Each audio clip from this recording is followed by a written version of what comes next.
Good morning students. आज हम प्रत्ययों के बारे में चर्चा करेंगे। आपके सिलेबस में कत्वा, लेप, तुमुन और कत्वतु ये 4 प्रत्यय हैं। सबसे पहले कत्वा प्रत्यय के बारे में चर्चा करेंगे कि कत्वा प्रत्यय का प्रयोग कब होता है। जिस हिंदी क्रिया के अंत में कर लगा होता है, जैसे नहाकर, उठकर, पढ़कर, खेलकर, घूमकर, इस प्रकार से उसका संस्कृत बनाने के लिए कत्वा प्रत्यय का प्रयोग किया जाता है। अर्थात धातु के साथ कत्वा प्रत्यय का प्रयोग किया जाता है। उस अर्थ में जो मूल धातु है उसके साथ कत्वा प्रत्यय का प्रयोग किया जाता है। जैसे पठित्वा, पढ़कर। पठित्वा में पठ धातु है। अब पढ़ कर लग गया तो पढ़ने के अर्थ में पठ धातु है, तो पठ प्लस कत्वा बन जाएगा पठित्वा। कत्वा प्रत्यय से बने शब्द के अंत में त्वा, ट्वा और ध्वा रहता है।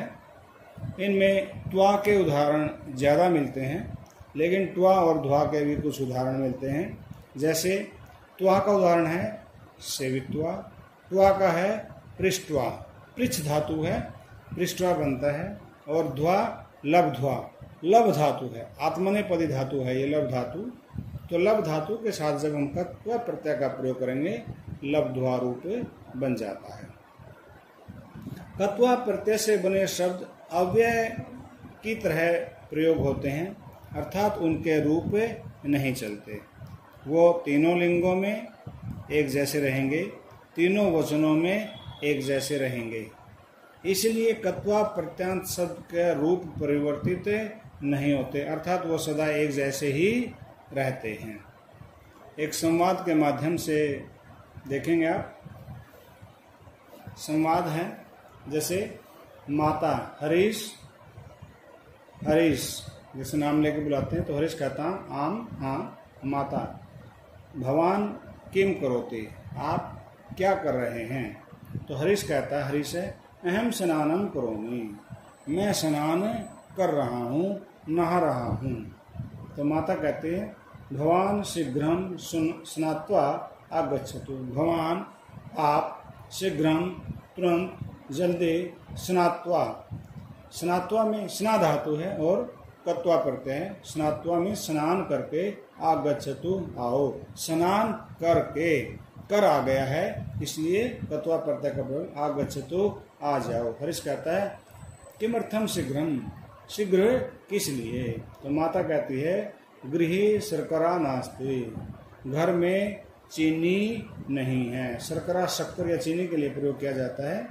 भवान आपणम गत्वा, आप दुकान पर जाकर। अब जा कर आ गया तो जाने के अर्थ में है गम धातु और गम प्लस कत्वा बन गया है गत्वा, जाकर। शर्कराम आनयतु, चीनी ले आओ, आप दुकान पर जाकर चीनी ले आओ। तो हरीश कहता है माता, हे माता किम वस्त्रम धृत्वा गच्छामि, क्या वस्त्र धारण करके जाऊं, कपड़े पहन करके जाऊं। माता स्वच्छम वस्त्रम धारयतु, ये स्पेलिंग मिस्टेक हो गई है। स्वच्छ कपड़े धारण करो, साफ कपड़े पहनो। शीघ्रम द्विचक्रिया गच्छतु, शीघ्रम जल्दी ही।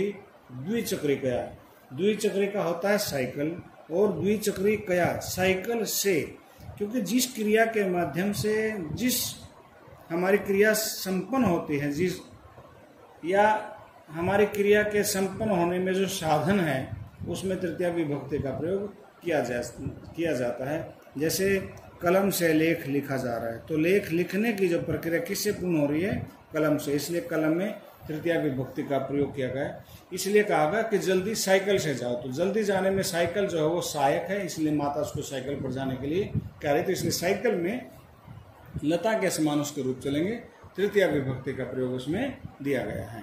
हरीश है द्विचक्रिका सम्यक नास्ति, कि साइकिल उचित नहीं है। अहम धावित्वा गच्छामि, धावित्वा दौड़ कर, धाव धातु और तत्वा प्रत्यय है कि मैं दौड़ कर जाता हूँ। माता धावित्वा नास्तु न अस्तु, दौड़कर नहीं, मंदम चलित्वा, धीरे चल के, चलित्वा चल प्लस कत्वा, गच्छतु जाओ, आपने सर्ष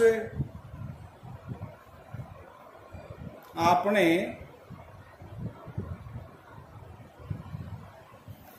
सर्ष तैलस्य मूल्यम परिपृष्टत्वा आगच्छतु, कि मार्केट में, बाजार में सरसों के तेल का मूल्य भी पृष्ठवा पूछ कर, पृष्ठ धातु है और कत्वा पृष्ठवा पूछ कर आओ।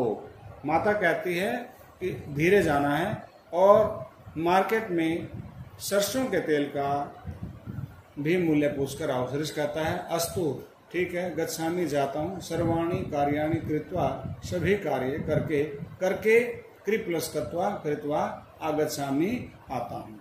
इस प्रकार से आपने देखा कि जहाँ जा करके, आ करके, दौड़ करके, चल करके, जो आया है पूछ करके, इन सभी धातुओं के साथ कत्वा प्रत्यय का प्रयोग यहाँ पर दिया गया है। अब आगे आप दूसरी वीडियो में धातुओं के साथ जोड़ करके, ये तो आपने संवाद के माध्यम से समझा है, और अन्य उदाहरण मैं आपको दूसरी वीडियो में इसके बताऊंगा। अगली वीडियो में आप देखेंगे। धन्यवाद।